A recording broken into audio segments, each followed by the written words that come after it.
to Stand-Up Analysis. I'm here with Karan. We're analyzing his set he did for the last Laughter Party. Any context you want to give about the set, this show, this audience before we dive into the show?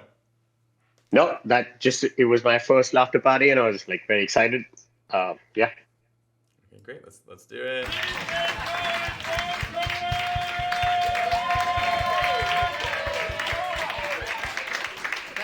Thank you. A little more. Thank you. A little more. Thank you. You don't know how much this means to me. The only time I hear a cheer this loud is when I leave a room. Thank you. Okay, great. How do we feel about our entrance and our first initial joke? Yeah, I liked it. I was trying to think of a quick joke to enter the room, and before the show, we were chatting. I know we want to get the audience excited and stuff, but I was a little unsure because I don't feel that comfortable being like, hey, cheer for me, cheer for me. So I was trying to figure out a way where it could still rile them up, but my general style is more self-deprecating. So all they had been thinking about just a quick joke to make both those things match. Yeah, honestly, for who you are and your style and your baseline energy level, I really like this move as your way of just a little more. I'm not asking you guys just a little. Thank you guys, because it's training them that yes, we do want applause. We're actually talking to them. We don't need the audience to be going woo at full volume. We just want to train them that this is a dialogue and that I'm rewarding you for applauding. So I love that more subtle about just a little more, and then thank you for it, and then we tie a bow around that concept with it. I'm so appreciative. Normally I only get this when I leave the room, so I absolutely love that. It's I'm not trying to make everyone on Laughter Party a prototype copy of everyone should walk on stage and the audience are woo. It's just whatever way fits you that gets those fundamentals of rewarding the applause, not making it feel like you're talking at the audience, establishing that rapport, and starting the show. Yeah, so I love this tactic. Yeah, I will say the way, this spirit of yours of get in there, get everyone going, is definitely a different change from how I would do a similar self-deprecating joke, because my natural instinct would have been to be no, stop. You don't need to, even with the same joke, my instinct would have been to cut the applause. Yeah. So this was a good, this was a good exercise. From chat, Gordov is I think he could have kept going. Oh, you could have played this game if you wanted to. It might hit falsehood at some point. Because a little more, woo, maybe just a little more. Ooh, I don't want to push the envelope, but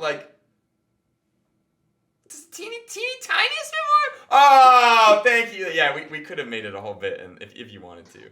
Right. But at that point, I think it's a question of maybe style, because that would give off a more goofier premise-based persona. And so if we're trying to be more real up top, it might be like that. But it also might give us more free volume and more. So I could be argued either way if that is pure optimization or just a different way to do it. But I do like the idea of it, and you can keep that in your back pocket. My name is Karan. That's okay. Spelled Now it's better. Okay. Karan. Now, is that so hard? No? Thank you. But yet, most Americans can't say Karan. They say angry middle-aged white woman. That's what they say, yeah. No, but dude, my name is simple, right? You can say it after me. Say it's pronounced Karan. Say Karan. As opposed to my buddy, Venkateshwara, Bala Subramaniam Krishnan Shankaranarayan Satyamurti. From chat, question for William. Interesting point about Curran doesn't think it's him to ask for applause. Maybe there's an acting lesson there and something about not feeling fake or something. Oh yeah, you don't any of my notes. If the audience, if I push someone to do something that is not intrinsically in their personality, if the audience starts to be I don't believe that's them, then it causes a tension. Once again, my whole philosophy of comedy is trying to avoid tension. So it's we can push someone, but as soon as it starts to feel the audience has that question in their mind, well then we push too far. So like, yeah, follow the fundamentals, but don't cause a different tension in trying to, train the audience the correct way. No, I get that, which is why it was a little.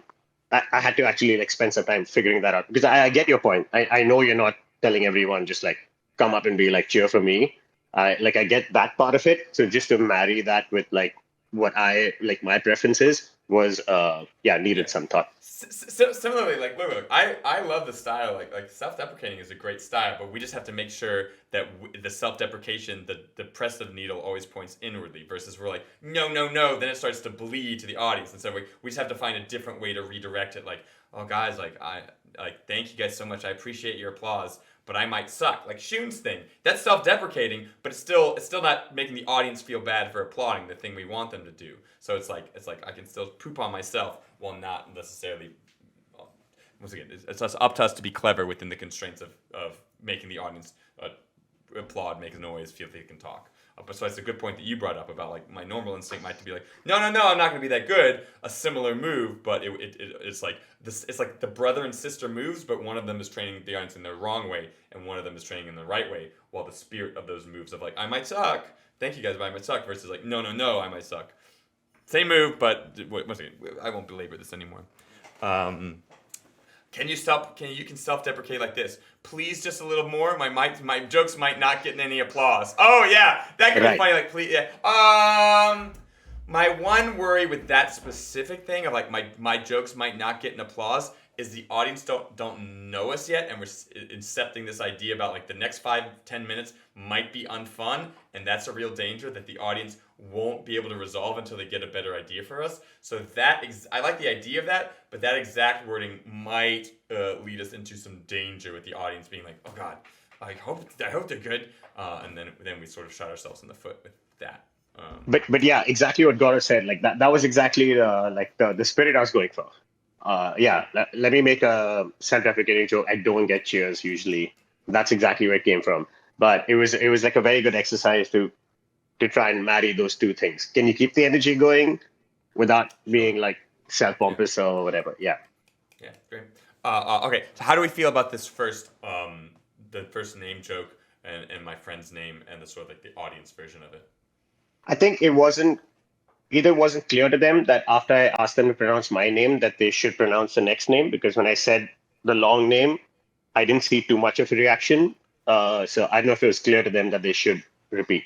Yeah, we might. Yeah, I agree that we can make that clear. But also, someone in the audience, and it's Minty, I know who it was, but he's like, I'm not even going to try. He probably shut down anyone around him by literally saying those exact words out. He literally said that. You can hear it in the recording. I didn't hear that. Oh, I didn't hear that. Okay. Listen closely. As opposed to my buddy, Venkateshwara, Bala Subramaniam Krishnan Shankaranarayan. Did you say you hear that? I give up real fast in the middle of that. Oh, I again, yeah. If you're not pointing out. But also, yeah, we need to say. You said say it with me for your own name, and so that's how the game has been taught to the audience. So when callback to that game comes, they've been taught like they need to say it with me for that game to activate. So it needs to be the exact same, like sort of like trigger circumstances. Otherwise, we're sort of we haven't trained them exactly that way yet. So yeah, we could have been more clear to get them to do the thing we wanted them to do. But then on top of that, there's things happening in the audience, which makes them even less likely to do the exact thing we want them to do. All that being said, I still like how we handle Karan. it. Say Karan. As opposed to my buddy, Venkateshwara, Bala Subramaniam Krishnan Shankaranarayan Satyamurthy. Great, yeah, and the follow-through was good enough that the audience got the joke we were trying to make, so like no harm, no foul. But even a 5-letter name is too hard for Americans, right? We kind of, there's some like weird laugh response, delayed laugh. We'd be like, that laugh is even further away than like that. We could have commented on that like weird like pocket laugh of someone just getting it. We sort of like we're in the train track zone of like I gotta do my jokes because it is loud and like the audience heard that moment. So like not terrible, but we are sort of like I want to get to my next joke, please. That's exaggerating. And then you'll wonder why it's always an Indian kid that wins the spelling bee. Thank you. Yeah, thoughts on that? Testing? Yeah, sorry. Yeah, it froze for a second. Yeah. Okay. Thoughts on that moment, and we'll see if we're talking about the same thing. That seemed to go well. Okay. What do you think I'm stopping the video to comment on? I don't know. Okay. There was a beginning applause break, and you activated it. So like you grew a little flower of an applause break into a full one. Watch, and also from chat, I'm gonna say that chat thing. Is too hard for Americans, right? And then you'll wonder why it's always an Indian kid that wins the spelling bee.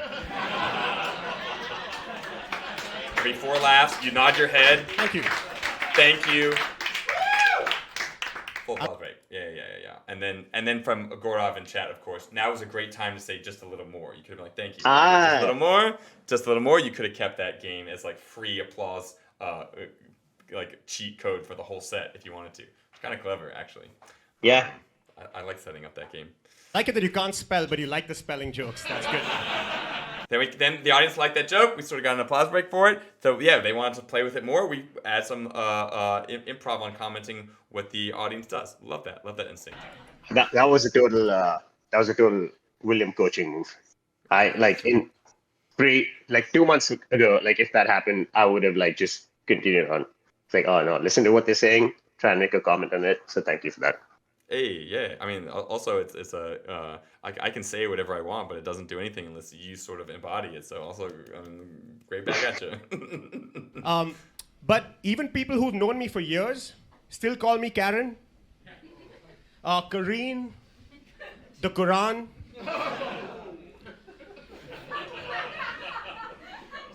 That groan was a little distasteful. Gonna ignore that. Yeah, love that. Love it, because yeah, it was a very big groan. So I once again, we comment on it. We just comment how we feel. Like that's a little distasteful. Not the cleverest thing, but it exactly encompasses how the audience might be feeling in that moment. They feel seen, and we get that big laugh. Love that. Again, yeah, that was total William coaching moment. Like I would have never even stopped to like acknowledge that 2 months ago. I was like, oh shit, and like I'm actually happy with how that went. Like I was like, okay, yeah. Not only am I listening to the audience, but I'm actually listening to my coach who's telling me what to do. Like, so like, that was good. Yeah, I think that's a perfect, once again, for those watching after the fact, we're doing a lot at the same time. So, like, not only did you have to listen, but he had to, like, process, and then to be like, oh, this is how I feel about it. Then you have to, like, say that, and it has to diagnose how the audience might be feeling at the same time. And, like, it's a great, like, putting the finger on the, like, the pulse of the room in that moment. So, like, very strong move. But then the other day, I run into my buddy, say it with me, Venkateshwara, Bala, Subramaniam, Krishnan, Shankara, Narayan, Satyam. Okay, at least you nodded alongside. Thank you. I promise by the end of the set, you'll be able to say his name with me, all right? In fact, I guarantee it so much, I'm not leaving the stage until you say it. Okay? Oh, thoughts on that joke? Yeah, that got a bigger response than I expected. Sure. Mm-hmm. Yeah. I'll just smile wryly and just when they're watching. Yeah. No. Yeah. I love that joke. Man. I got you. But yeah, I run into him and he tells me nobody mispronounces his name anymore. Yeah. I was like, how? Oh yeah, you know, like even just like acknowledging like the what, like yeah. Like even just like we had a pocket of giggles from that part of the crowd that was asking that. How did you teach them that? He's like, I changed it to John. All right, now say his name with me. John. There you go. Oh, you could be like, I guess I can leave. Yeah. Oh yeah. Yeah. Yeah. I didn't even think about it. I honestly didn't, and like, but yeah, now seeing it like right back to back. Oh yeah. Yeah.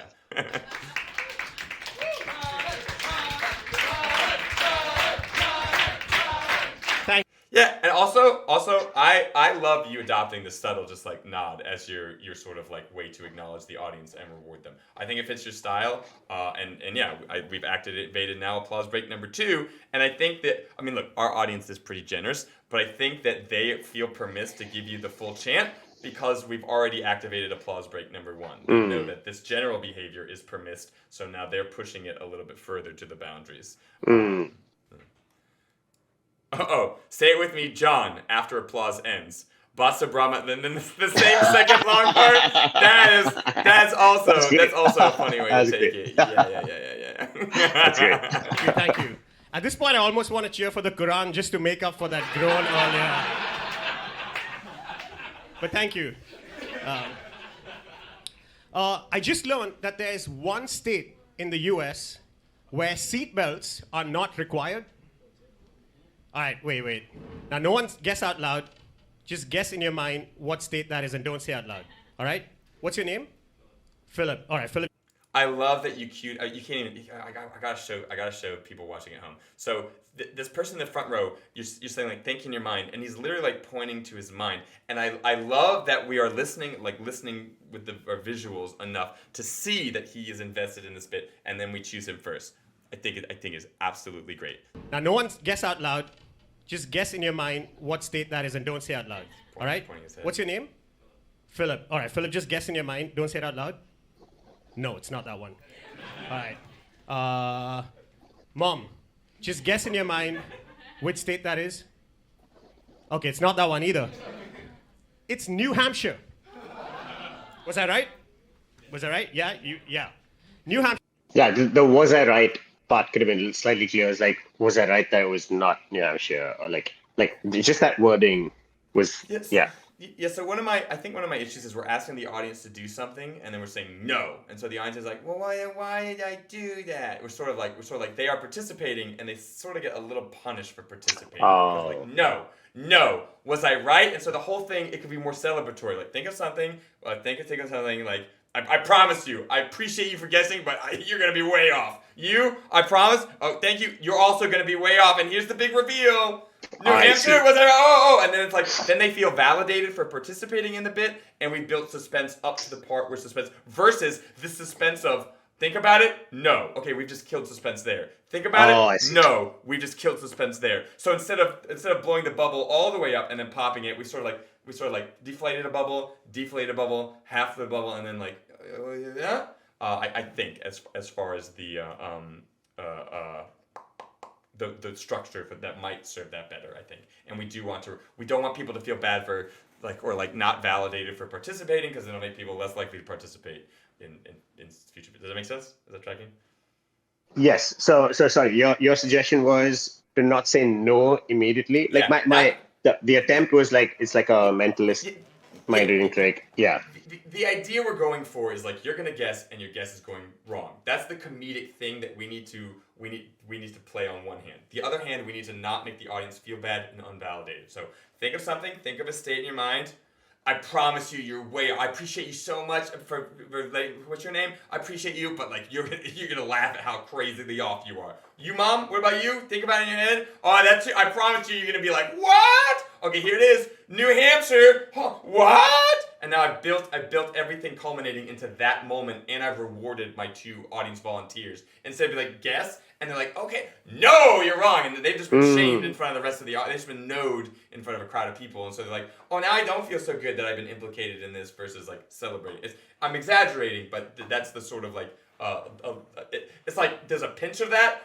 In the example I just gave, I gave like a whole cup of that salt, but like that's the spice that we're using in this moment, and we need to switch tactic. Does that make sense now? Understood. Yeah. Yeah. And I thought that was weird until I learned what New Hampshire's official state motto is. Does anyone know? Live free or die. What the freedom fries? Live free or die. You see how much the audience laughed at that? We could have even gone further. What in the freedom fries? What in the hootin' tootin'? Four-wheeling, spewing coal, Ford truck? Like we could have thought of more like that, like on more American. If the audience laughs that big, we ideally, if we have the improv chops, we lean into that idea a little bit more before we leave it alone. Yeah, so I love what in the freedom fries, but we could have gone yeah. Fries, live free or die.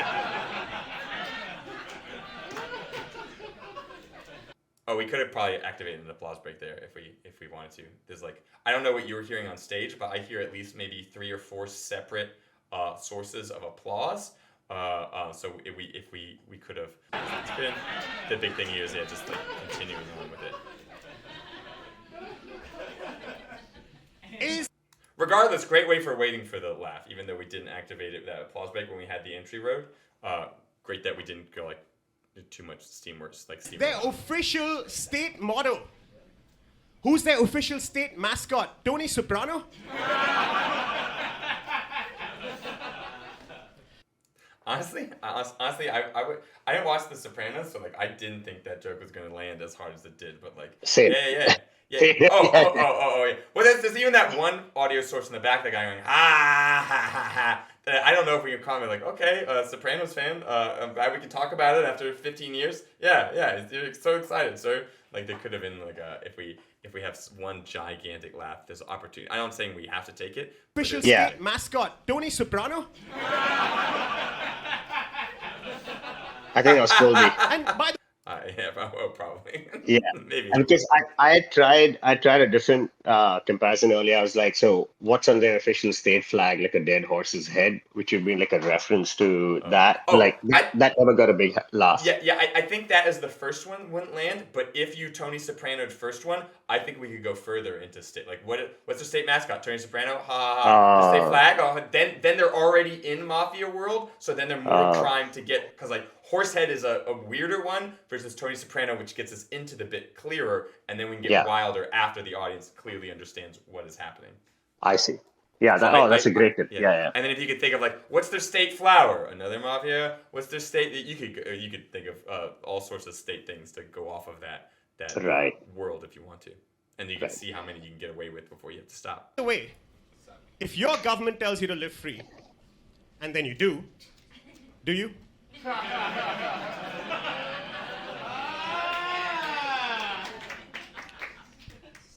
Another sort of beginning of applause break. I think it's just 1-2 sources, so I don't know if we could fully activate it there. But I love the acting settling of that because it's a very dense idea, and it really depends on the slight change. And so like I really think we did a good job. Like if your government tells you to live free, and you do you? Like those two do's have to have this like weird schism in there musically, and I think we did a really good job threading that needle on that, because that joke, the audience could be like, what if we don't deliver that right? It's like the government's version of like a double-headed coin, you know?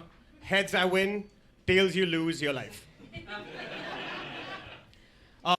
Okay, That was the first time trying that.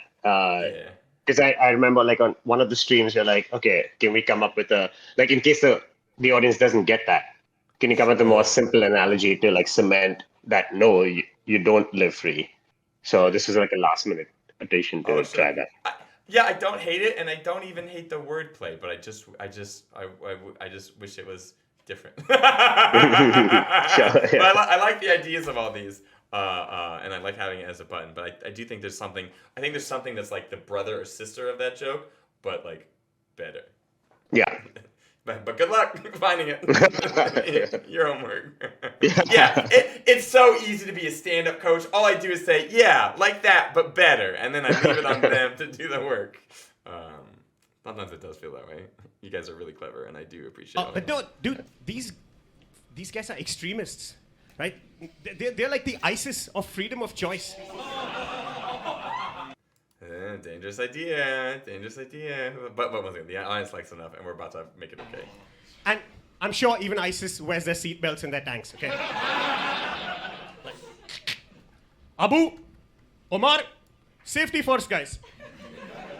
We cannot die on the way to kill ourselves. Safety first. Yeah, there were a few applause, but I don't think we activate that applause break. we probably could have. We probably could have, but anything that like is risky, don't activate an applause break. I would say. Wait, okay. Anything that's It's, risky, don't activate? So that's a risky concept. We're playing a little bit with fire, and there's like 3 people applauding. But it's the psychology of audiences is it can get really complicated, and it's like, okay, some people might follow, some people might be have more extreme viewpoints than others, and so if sometimes people will you like, oh, I just did something clever, and people will want to follow. But for an extreme joke like that, some people might be like, I really like that. Other people might be like, I don't know if I like that. And so to try to act an applause break into that will force a wedge between them. If they are feeling slightly uncomfortable, they'll then feel more uncomfortable because now they feel like group mentality is pushed against them. So if we feel something is risky, we maybe don't want to fuel it more, and we just want to blaze past. Like, we got safe, let's stay in the safeness. Let's not maybe play with people might be, especially because of that first initial response when we brought up the concept. That flags to me that, like, okay, let's get away with it, and once we've gotten away with it, let's Got it. But in general, if it's a risky joke, that's one of the ones where maybe you let the audience be, and you don't try to use crowd psychology to force an applause break because of that wedge mentality of you have the bell curve. The average audience member is forgiving you of it and is like believing you have an open heart. These people really like it because they like edgier comedy, but these people are starting to get turned off. We don't want to start to cause a schism in the audience of these people really noticing that the other exists, and then they're like, oh, then they start thinking like, those people over there, there's like weirdos in this audience, and there's other people like, there's weirdos in there, and then it causes like a tension that we can't resolve unless we like speak out against it.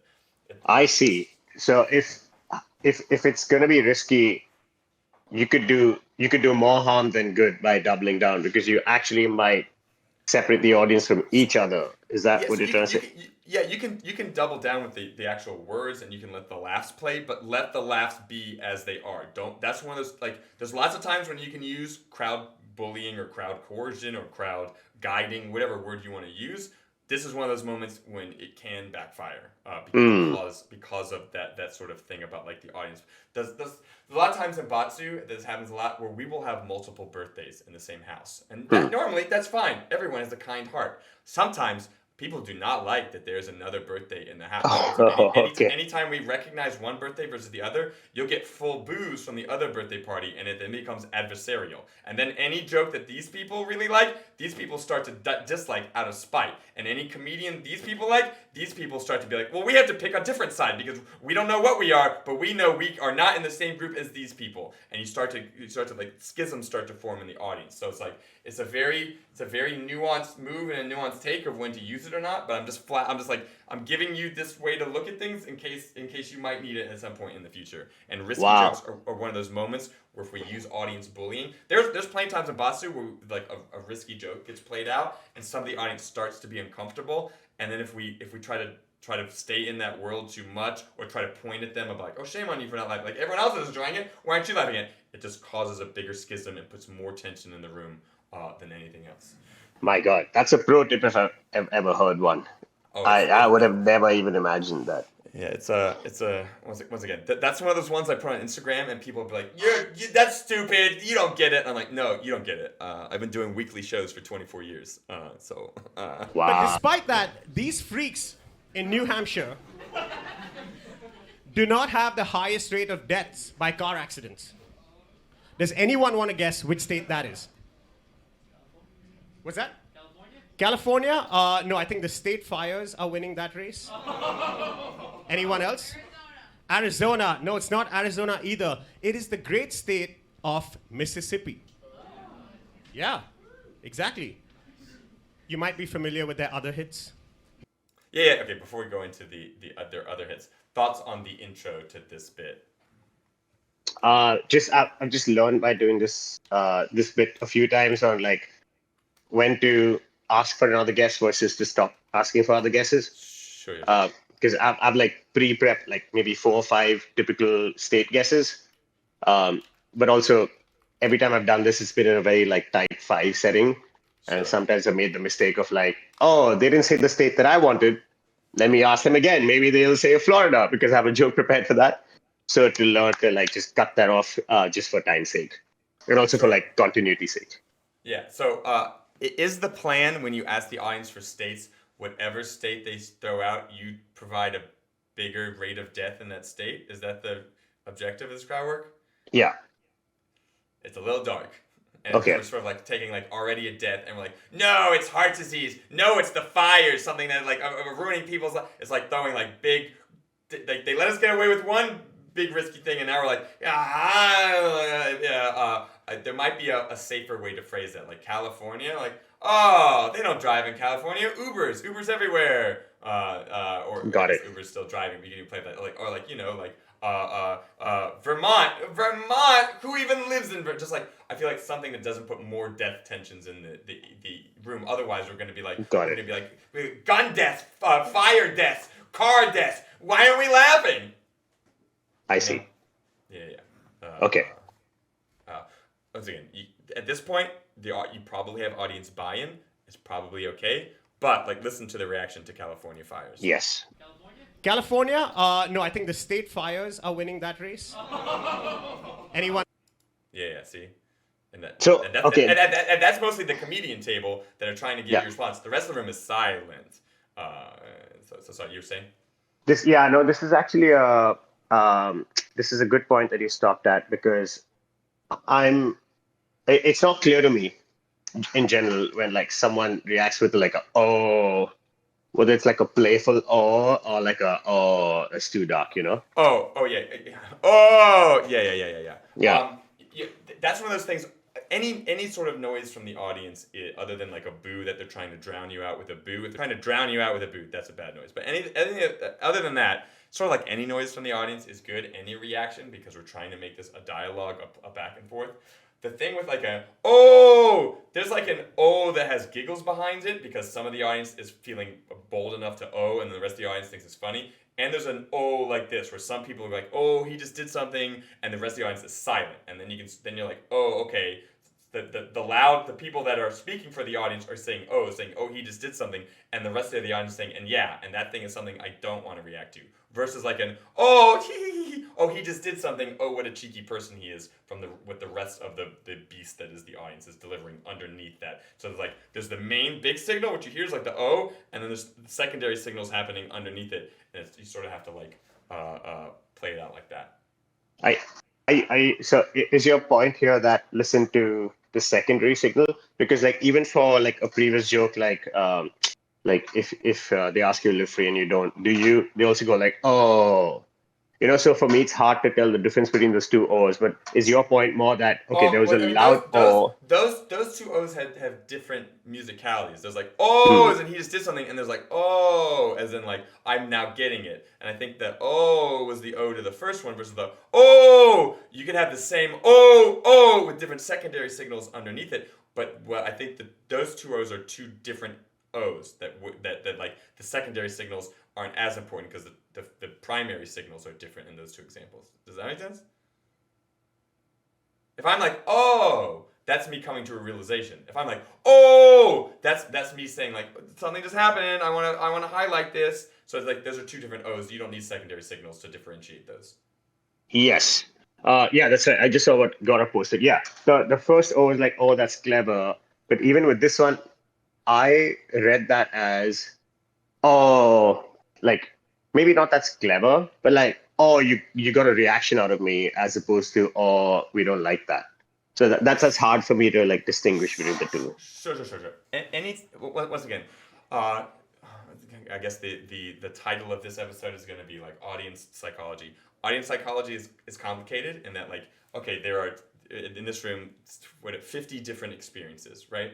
Some people are more bold and brash and more likely to make noise. Other people are just enjoying it and maybe more followers. They're laughing when other people laugh.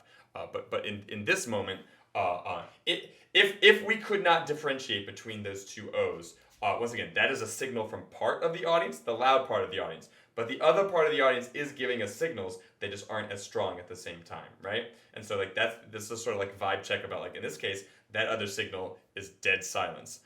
So in that case, we're like, okay, audience didn't like that. Versus I'm not sure what the secondary signal was. Here, let's do it. Let's go back. Free. And then you do. Do you?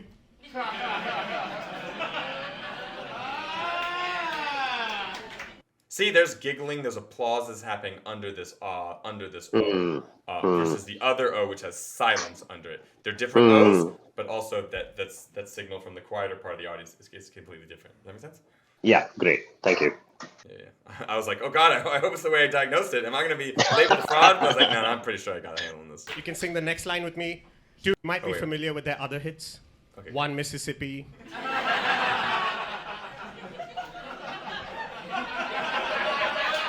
You know the song? Yeah. Great joke. Just great, clever. You can sing the next line with me. Two Mississippi. Three. That's just how many people are left in Mississippi now. Oh, okay, sorry. See, that's me. Yeah, what's that O? You had okay, that O. So you had an O from the back that was sort of like not liking the death jokes earlier. You have a laugh on this side of the crowd, and I think it's a mixed response from the audience. So that O, not as bad as the other O.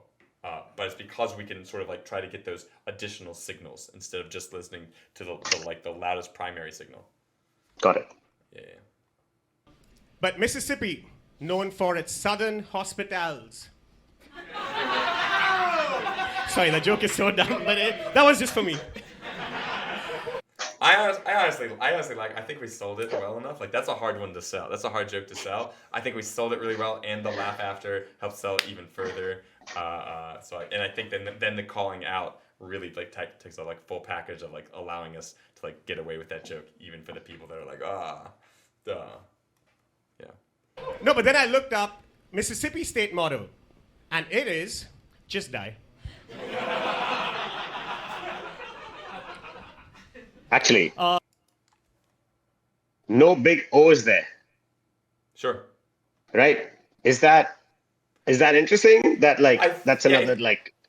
It is interesting that like when we said the thing before, what was it we said before that was kind of dangerous too? But Mississippi, known for its southern hospitals. Sorry, the joke is so dumb, but that was just for me. Okay, it's like maybe it's because we're building up. This doesn't make me conjecturing. I could be convinced of something else. So like building up a healthy, silly rapport with the audience. No, but then I looked up Mississippi Yeah. state motto, and it is just die. Yeah, and I think it's so silly that there's no real tension behind it. Versus like the wildfires, or like that's a very real thing that actually affected people or friends of people, especially in New York. So yeah, same with Yeah. Chat is agreeing. Like it was an obvious joke, that's exaggeration. So there's no real bite to it. Versus the. This is great. Yeah, this is great. Thank you.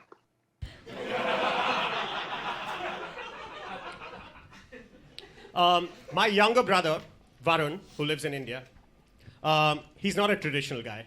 No, he's not a doctor. He's not an engineer. So he must be a disappointment. No, a disappointment. And I like the going back and be like, okay, no, I heard you. I'm not like it was in the pocket of my joke, but like I'll go back and recognize it like that. Yeah. Only to the uncles and aunties, not to me. I love the guy. He's a. And I love that too. I love resolving any residual tension. But like, yeah, I just kind of like shat on my brother, but like, no, we're good. I'm not a mean person. Great. I love that.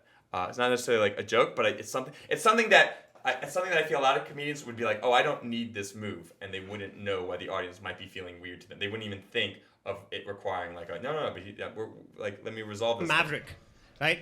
So much so that he and his fiancée are planning India's first ever tiny wedding.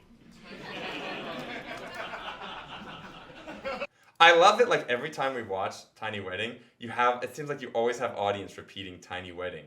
They love that, which means we are performing it in a way with a cadence and a suspense that's making it a quotable. They want to mimic it. They want to play the game too. So it just like goes. I think it's a very good sign that we have people. Yeah. I like that. Now, just for context, wait, Will, how many people do you think we have here? Like 50? 50? Okay. Just for context, a little more than this. The average Indian wedding is attended by a little more than this wait staff. Yeah. Yeah, I think the syntax here might just be weird. Like in wait Yeah. staff or like, oh, yeah, you got it. Yeah. I still think it doesn't like fall flat, but yeah, I think that's why the audience is a little bit like takes them a second to be like, wait, Yeah. oh, that's yeah. Yeah. Like mine was a mid-sized wedding. Does anyone want to guess how many people were there? 800. I'm sorry? 800. 800. You silly goose. This is not amateur hour here. Okay, thoughts on this moment and its evolution as we like did the set. I love that the first guest came from an Indian person who was so close to the actual number. My actual number was actually slightly less than this, but he knew exactly what a mid-sized wedding is and had to exaggerate over that. So I love that. Okay. And then for the evolution of this joke versus like the Yeah. original like first, do you want to talk about that? Yeah. The first time I did it, someone guessed I think like 500 or something, and I was trying to portray, oh, that's a silly guess, but I came across too hard on it. And I was like, oh, that's it. My tone was like, oh, such a stupid guess, and I kind of shut down any further guesses. So much so that when I was like, does anyone else want to guess? Nobody answered after that. So just like changing it both in tone and even like just saying the word silly and like goose and like helped with it. Oh, yeah. From chat, I love how the silly goose gets a laugh every time. I think there's something here about what sort of attitude works for you, Karan. It's like very fun to watch you say that. Oh. I mean, look. If we could also, if the audience always really likes that. Oh, you silly ghost. Oh, you silly goose. Oh, you wacky owl. Oh, you cucamonga. We could do like some sort of like like basically synonyms to silly goose and like maybe dig into that more. Might be gilding the lily, but there's opportunity there. It's a good attempt though. 1,000. Yeah, I like that. It's a good attempt to further validate it. Yeah. I love. It's a good attempt though. 1,200 people. Thank you. Oh, hey! Activated. That's exactly how I reacted when they all left. And I love the yeah. That's a well coaching moment. I would have never stopped to either activate or even respond to that. Like it was just like, yeah, me paying attention to that and trying to think of something to say at that moment. But like, yeah, this would have never happened like 2 months ago. And once again, people usually don't progress this fast either. So like, good job. 1,200 people over 4 days. All right. Anyway. Oh yes! Oh my God! From chat from Gaurav. When playing with the audience, guessing number of guests, just a little bit more. Oh That's yeah, great. we just That's a little great. bit more. Oh boy, yeah, we could have used that so many more times. Like it's such a general phrase that like every bit could have just a little bit more. So Varun calls That's me. great. He's like, dude, I just want a small wedding, man. 100 people, 1 day. I was like, come on, man. That's not a small wedding. That's afternoon chai. I was like, wait, and that's just like 50 people per set. I was like, are you calling me to tell me I didn't make it? He's like, no, you idiot. Of course you made it, but we just want something small and simple. Simple. All right? This guy was about to find out that it is much harder to plan a small wedding in India than a big one. Okay? First, the venue. After months of searching, they finally found one small enough. Varun goes, sir, please, can we book this space for our wedding? Like, sir, this is a school bus.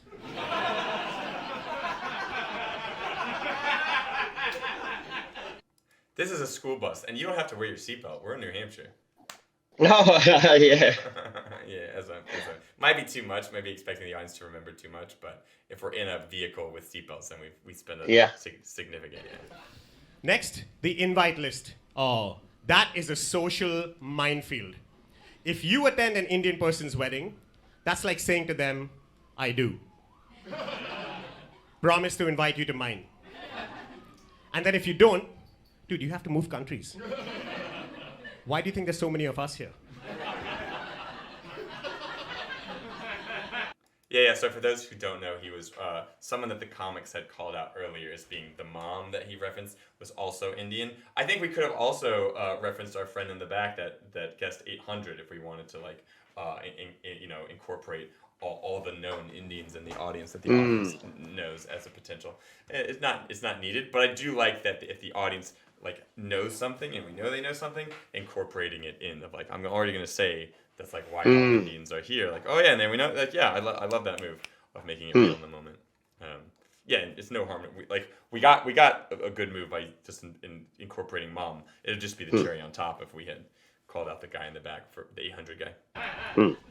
Who's my friend Amkar, who's like a regular at Laughter Party now. I hope I didn't just DOS him online. I'll bleep his name out. And let me ask you, have you ever crashed an Indian wedding? No, you can't. You're already invited.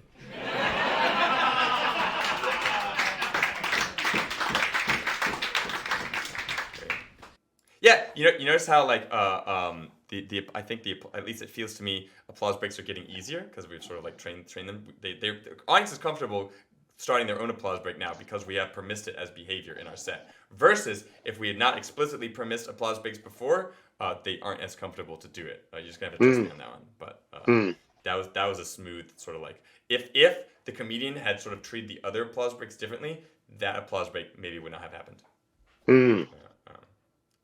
But the hardest was when Varun came out to the family.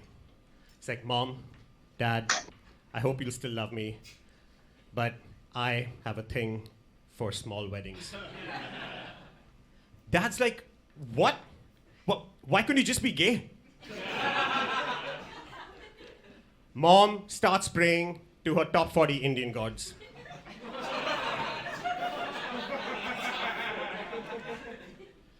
If the audience responds to that idea enough, it might be too hacky, but then you could also start showing them mom about being like, oh, I pray, and like show the idea that they're enjoying a lot. Might be too much, might be too big for your style, but if they like something that we've said, we can then visualize it for them instead of because right now they like the idea enough as just like a potential thought idea in their head with words connected together. They'll love the more visceral version shown to them. As far as like a general note, not just for this bit, but overall. If you're like, like man, in Vegas, I sure do roll those dice weird, and the audience starts laughing, then like visualize it for them or whatever, and then you can keep igniting that laugh with the non-verbal punchline, so that they have the vocal line with their laugh and they feel ignited to that. Whatever. I tell Varun, dude, just maybe hold off on telling them you don't want kids either. But anyway. Yeah, so if you notice, that's a different but there were some laughs underneath. There were some chuckles underneath, and then the rest of the audience was like, I feel like entertained, but didn't feel strongly one way or the other on it. So you had a pocket with very strong reaction, a little bit of people enjoying, and then still quiet. But I don't think quiet in like a they're not quiet in like a potential dangerous way because we haven't brought up a big dangerous social concept like last time. No, but like regardless of like whether the actual conjecture is correct or not, like this is a great lesson in like don't just listen firstly listen, which is already new for me, but then also there's tiers to that, there's levels to that, and there's like not just the loudest voice in the room and not just the average of it, but like actual tiers of like okay. This tier is going loud, this tier is kind of quiet, and then actually look for the other people who are not responding. Right? Like, are they smiling? Are they kind of holding back? Yeah, so, I mean, this is one of the reasons why I like stand-up is usually regarded as, one of the hardest of the comedy disciplines, and it has one of the highest skill ceilings. And also, I think, one of the lowest, or not it's hard, the skill floor, you can be very terrible. So I think the skill floor, I don't know the if barrier to higher than other skills. But it's like we already have material. We have to spin it a certain way. We have to be comfortable, be real. But then we also have to listen. And then ideally, we're listening to different parts of the audience, because if you find that like one table is laughing at only one type of joke, that's something like Table 4 really loves my pee-pee poo-poo jokes. Okay, shout out. And if you can label those things, you can get like free laughs and really break out the really make the audience feel seen. And it's sort of like Those are all things to like activate laughs, which you can activate more if you notice one table is silent. You can be like, I'm gonna deliver this joke to y'all. Y'all vibing, I like you, and you can try to like crack them so that then your next full applause break won't have an uncracked section in it. And like it's like you're supposed to be paying attention to all these things while also potential improvising additional jokes when the audience laughs big. And it's like, yeah, that's why there's such a high. Okay, the floor is low and the ceiling is low. The whole comedy building is half buried in the ground. Okay. Okay. They're still trying, and I hope they get their way. But if they don't, Mom, you want to come? Yeah? Sarah, you want to come? Where's the Chinese Costa Rican guy? Fuck it all if you can come. No one will even notice. All right? Will, you want to come? All right, give it up for Will. Thanks, that's been my time.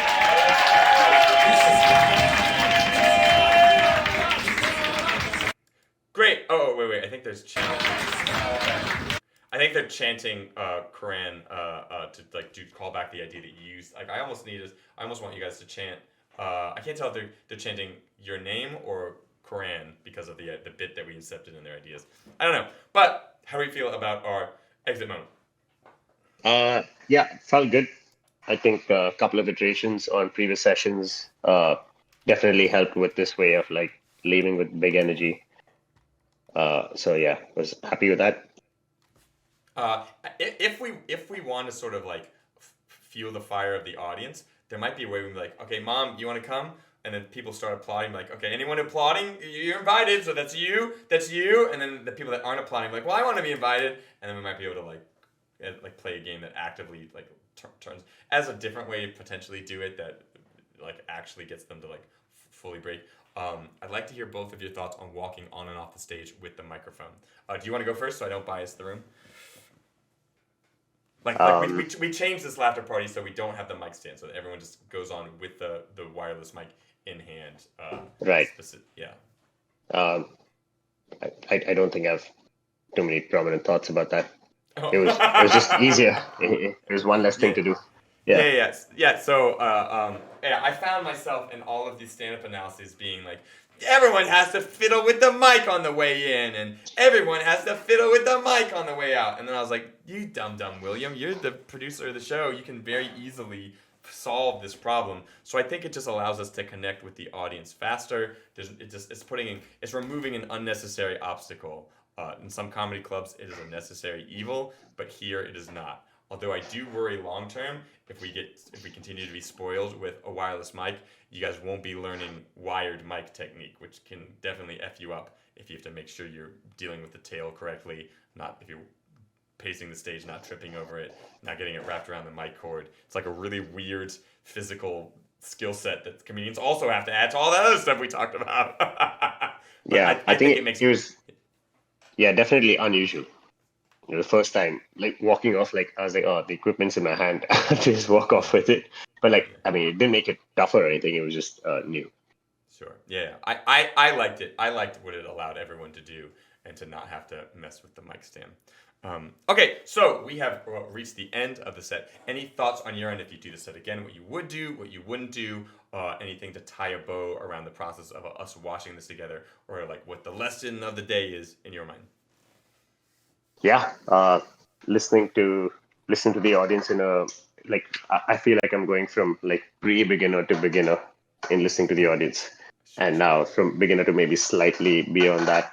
But yeah, like just the tips on what to listen for, and then if you can't hear everything, look out, use your eyes to listen. Kind of, that's definitely a lesson. Sure. Yeah, and I will add to this. If there's ever a moment that's like way confusing that the audience is like confusing, once again, it's a dialogue. Be like, oh, I'm confused. Did you guys like that joke? You didn't like that. You can outright ask them. Like if there's anything ever something where it's like very very confusing what the audience signal is, you can just blatantly poll the audience and just like resolve that moment in your own mind. Because it should feel like a real conversation, and that's just checking in like it's normal. If I'm like, did you understand what I just said? Are you feeling you're okay right now? That's a normal thing to be asked. So the audience will be fine with it. And then from chat, this was amazing. I thoroughly enjoyed the psychology lessons. Oh, thank you. Yeah, once again, like I don't want to like pat my own back. I try to verbalize a lot of the things that I know specifically, but then sometimes I'm like, I got this gut feeling, and I know that this is true. How do I make this into words? Oh yeah, it's like checking the Twitch chat for comments, but live. Oh yeah, exactly. Yeah. There's the loud person, which is you, and then there's the quiet lurkers, which is everyone else. And so I can't just believe that Twitch chat feels the way you feel. No, but a great way to accept that. Hey, we do stream live on Twitch. If you're watching this after the fact on YouTube, you can always join us on Tuesdays and Sundays and comment with these reviews live and ask questions if you have any. Great. So if you're still watching at this point, hey, give us a like, give us a comment, a subscribe if you like either of our comedies. Our socials are in the descriptions. Hit that noti bell. And any words of parting to say? Yeah, if you're doing stand up and you haven't like checked out Will's channel yet, or haven't like if you want to join the writers room, this is one way to distill how many 85 years of learning. Will you're 92 now. Yeah, I should always Yeah. exaggerate it. It's like this is my 27th lifetime of comedy. Yeah. This is amazing. Yeah.